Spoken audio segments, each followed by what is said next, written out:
Hi, everyone, and welcome to the Biz-Network. I'm your host, Ken Nichols. My guest today is James Hilovsky, who owns the company, the FranDream, and they help aspiring entrepreneurs and athletes find the right franchise opportunity for them.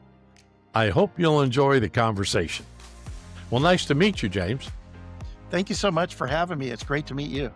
I've got your website up here in front of me, and, kind of just dive into what your company does, and then we'll kind of explore some thoughts and just have a conversation.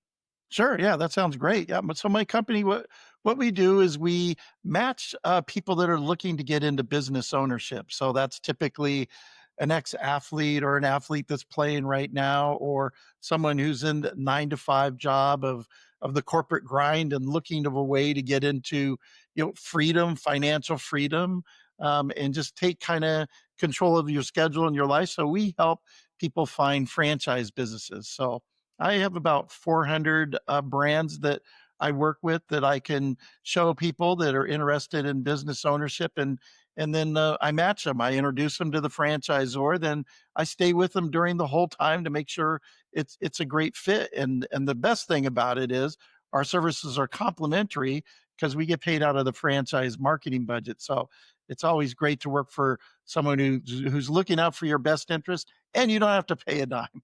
Yeah, that's pretty exciting. So give us a quick on how this all came about. Yeah. So how it all came about, so in my youth, I was a former minor league baseball player, then went into the restaurant business and was in the corporate grind 20 plus years in with a company. Then another company said, "Hey, come help us run our franchise side of the business." And so I did that for about 3 years. We went up from one store up to 100. And then the largest franchisee said, "Hey, come partner with us and be a partner." And so I did that. So we had the franchise. We did another ice cream franchise. We did our own cookie dough concept, own coffee shop concept, and the group happened to be owned by two NFL football players. So um, then one of the brothers, he retired from football. The other one got hurt, couldn't fulfill the end of his contract, and they decided they wanted to go in the tequila business. And I it's just not my area of expertise. So I decided I was going to go into a business of helping people find the right business model and match them to that because of a lot of people I talked to that were franchisees really didn't know there were that many options out there for them, and were probably not as happy with the choice that they had made. And then another part of it too was working with the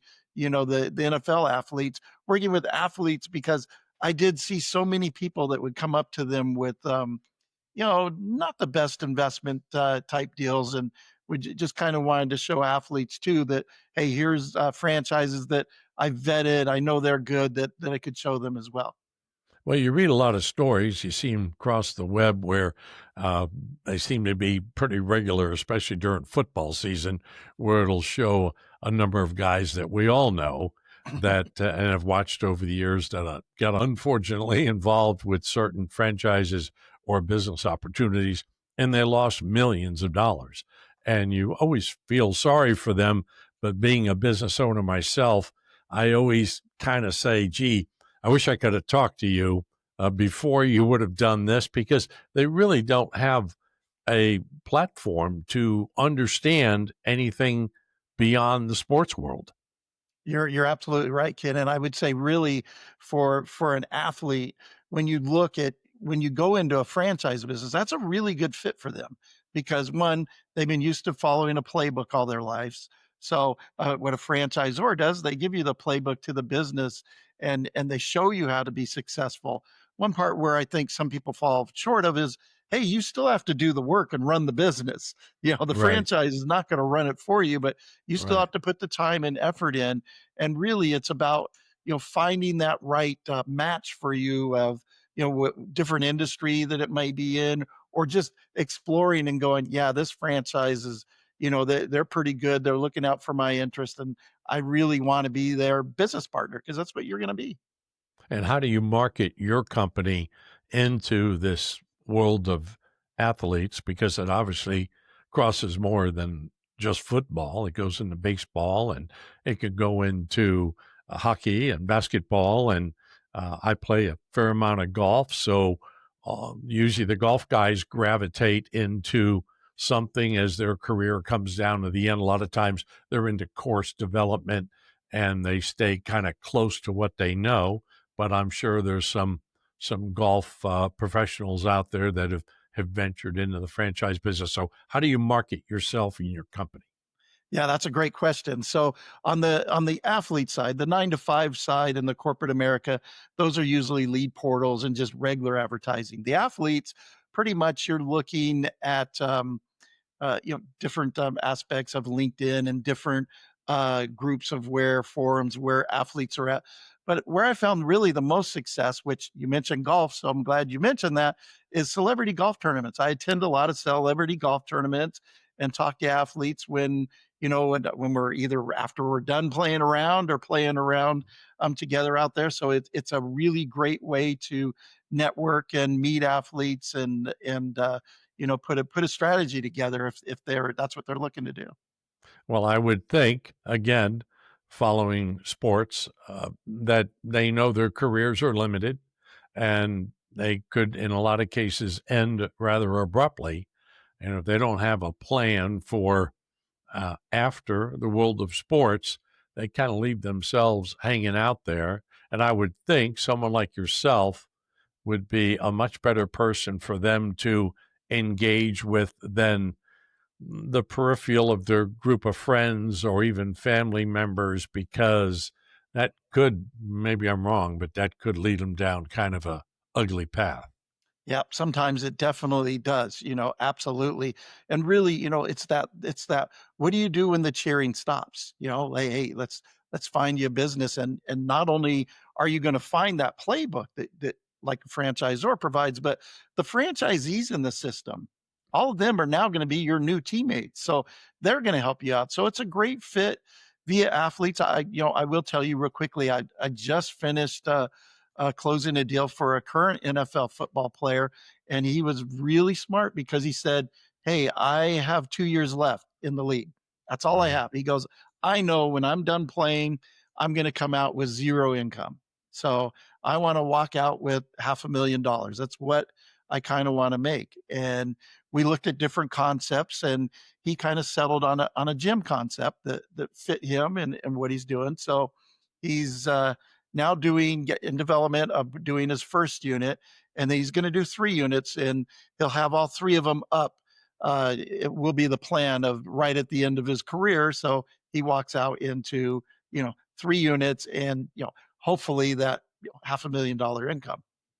Well, since you're out west, are most of your clients out west as well, or are you able to reach across the country? Yeah, reach across the country, go across the country and the globe, and really being in California, it makes it a little bit tougher. California is what's called a registration state in the franchise world. So, I may have 400 franchises vetted, but then when it comes to California, that list might go down to about 250 to 300 because just some of the regulations in California make it a little bit tougher for franchise businesses to do business in the state. So, amongst the list of the franchisors, you're basically saying you have access to, I don't want to say everyone, but you have access to a lot of the franchisor networks throughout the country. Yes, I have access to all sorts of franchisers network. Even if it's a franchise I haven't vetted out. And by vetted out means I know they have a really good, strong FDD and support system. But even if it's a new franchise that maybe I've never heard of, I have the ability to go out and vet them and look at their process to where I can make sure it would be something that would be presentable to my candidates. So let's get away from the professional athletes for a minute and just go to the everyday person in corporate America that has a similar feeling than an athlete, but maybe not quite the timetable they have to realizing their career or their interest, their job is quite on the same ticker as an NFL player. How do you engage with folks like that?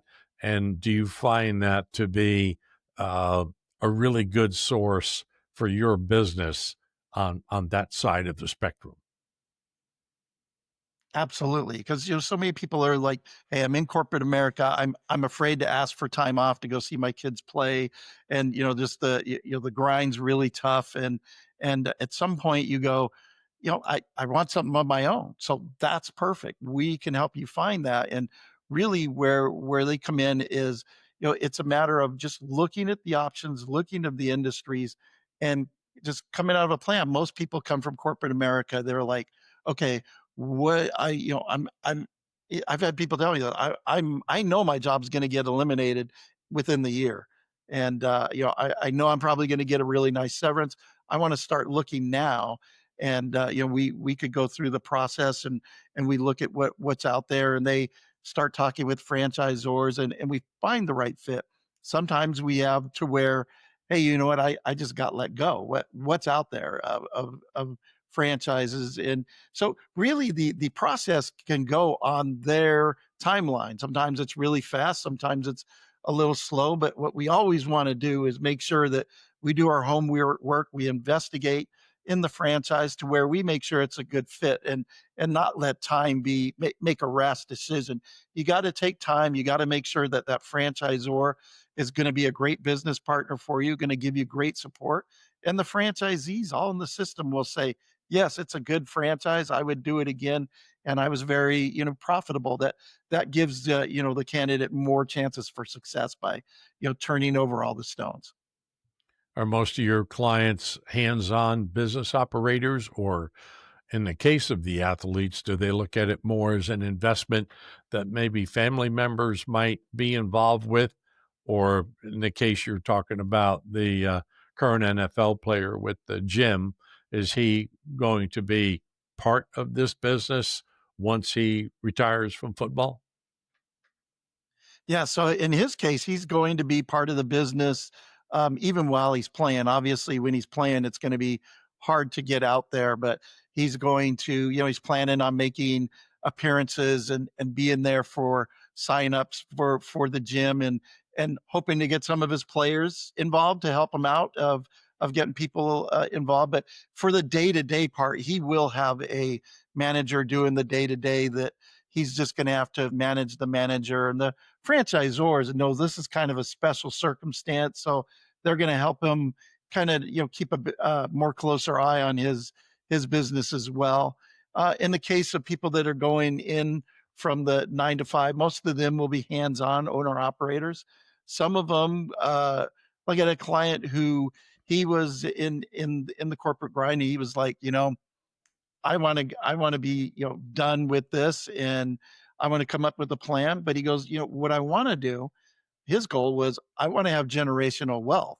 So I want to have a family run business.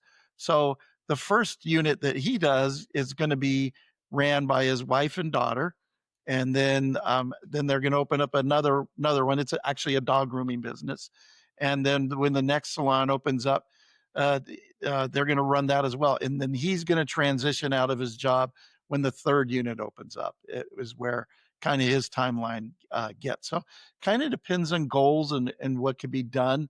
Others just want to get in, hit the ground running, be an owner operator, and then take the step back of, after the second one, maybe I will, hire a manager to do the day to day. And it just kind of depends on what the goals are of the candidates. How about the categories of franchising? If you break it down, and you've got food being, I'm sure, one of the largest, if maybe it's the largest, I don't know. And then you go into Yeah. some other groupings in today's economy, with e-commerce being so important. How do franchisors position themselves to be successful? And the second part of that question is, go back to the categories. What do you see as the most opportunistic categories in today's marketplace? Yeah, well, that is a great question. It really it is, uh, you know, one, food is the top one. I really try, being in the restaurant business and growing up in it. I really try to, just being honest, talk candidates out of it. If it's something to where they don't have food experience, and or they don't have an operator that knows food, I will say you might want to rethink that, because even though it is a very big category, it's one of the most expensive, investment levels, one of the highest, and the returns on it, your profit margins are very, very thin on that. And then in the restaurant business, you got to work very hard. So you got to understand that it's not that, you're going to own a bar and sit there and, have a drink with your customers here and there, but it is a grind and it's a lot of work. And so I really try to gravitate candidates away from that. So that's one that I really try to get them to stay away from. But really, all the different industries have factored in, the e-commerce and COVID resistant is a new word now after COVID of what's out there. So home services are very COVID resistant, where the really the initial investment isn't as much, and some of them are work from home, where you could be sending trucks out and servicing the business, your business, from your home. So those are great ones. And really, a lot of categories, I would say this year, I placed the most candidates in, which you're a golfer, a simulator golf franchise that Mm. golfers come in 24/7, have access to hitting golf balls, and so it's great because it's one where you could be in your normal job and do this passively, because you don't really have a lot of employees. It's all 24/7 automated. So it's a great passive model that you could build even while you're still employed, and handle that. Um, so that's one. And then another one really is the pet industry. The pet industry, dog grooming is very high margins and very demand for that. Automobile motive industry of window tinting, oil changes, really good, strong margins, as well as one of the best businesses out there really is a preschool. They're always going to have need to have a really good preschool, and that's a really good margin, profitable system. If you find a good preschool and you run a really great operations in a preschool, that's like gold, as you know, to parents. Yeah, you're going to bring your kids there all the time, and so that's another really good, strong industry that's out there. Do you go to franchise shows and see the new opportunities that are coming out? Because when you think everything's being done, we all know that it never is that way. There's always somebody coming up with something. Absolutely. So I do try to get to at least a couple shows a year. I do try to do that. I am constantly, researching what's out there. I tend, oftentimes a franchise will have a Zoom where they'll invite different people to learn about, virtually about their brand. If it's a brand I haven't heard of, I do that. I also will tend, Zoom sessions of existing franchises, the franchisors that are in my inventory, of learning about, what could be a good selling point for a candidate. So I try to learn as much about every franchise as I can, so that I know if it's going to be a good fit or not for candidates. And geographically, when we all travel around the country, we, of course, go to spots and you might see franchises concentrated in a certain area. But then, in our case, when we come back to Florida, maybe those franchises aren't here. And it might be the same for you in California or other parts of the country where a franchisor doesn't really go past a certain geographic boundary. Is that true? Yes, that is very true. Some franchisors, they will just want to be in maybe the South, and they only want to have, you know, 8 to 9 states that are around one another. It doesn't necessarily mean it's a bad franchise because it's only in 8 states. It just means that's where they're comfortable with the staff that they have now to support franchisees, and they just want to stay in that geological area. That happens quite a bit as well, to where that's where they want to be. They're happy with that. Once they have that built up, they might expand into other parts of the nation. So that is quite common for newer franchises that are just starting out. How much time do you spend with potential clients really explaining to them and talking to them about how difficult it is to be in business and how much of an effort you have to put in? And getting in business is one thing, as I've always said, but staying in business is another thing. And I know with the support of a franchisor, that can really help bridge that, but they still have to understand the effort that it takes. Now, when you talk about the athletes, well, as you pointed out, they understand the training and the practicing, so they can kind of apply that. I would think, or not kind of, could really apply it. I would think some corporate people that might not really understand that the effort.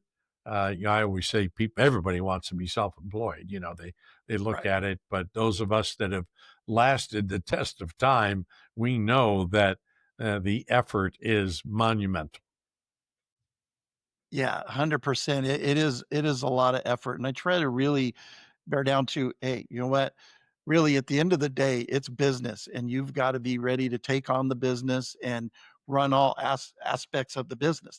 The franchise there or is there to help support your business. They're not there to run your business. When you're looking at this, you got to look at, you're responsible for all this. You're responsible for making your business tick and your business go. So what I say is listen to everything the franchisor says, follow everything they say to a T, and you'll take their advice and talk to different franchisees in the system to learn about what did they do their first, year. And when you're in a hiccup, call for help and get that guidance. And really when we talk to candidates about looking at franchises, yes, you want to find a great industry where you get good margins, something that piques your interest, something that you think could be great in the area. But the number one thing when you're looking at a business is what kind of support am I going to get?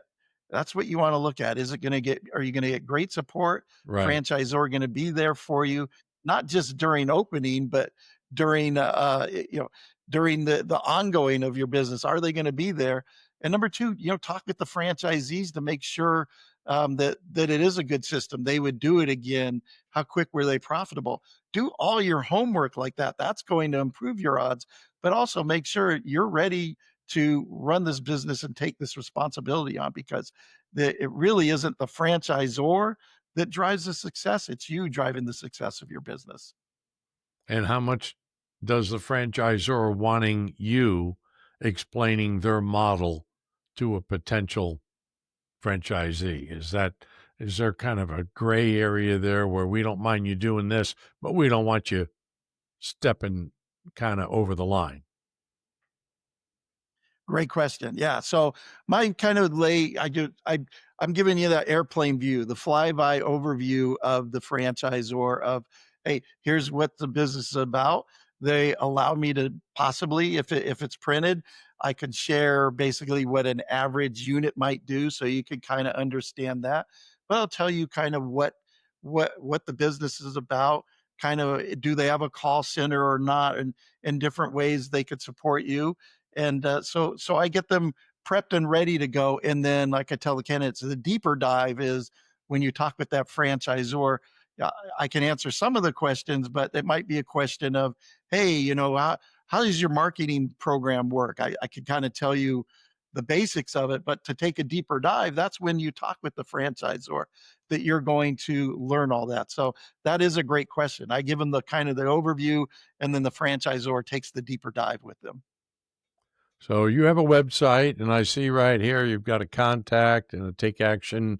And if someone wants to reach out to you and have a discussion, I would assume that is the best place to begin and to fill out. Maybe I think you Yeah. have a form here or some contact form.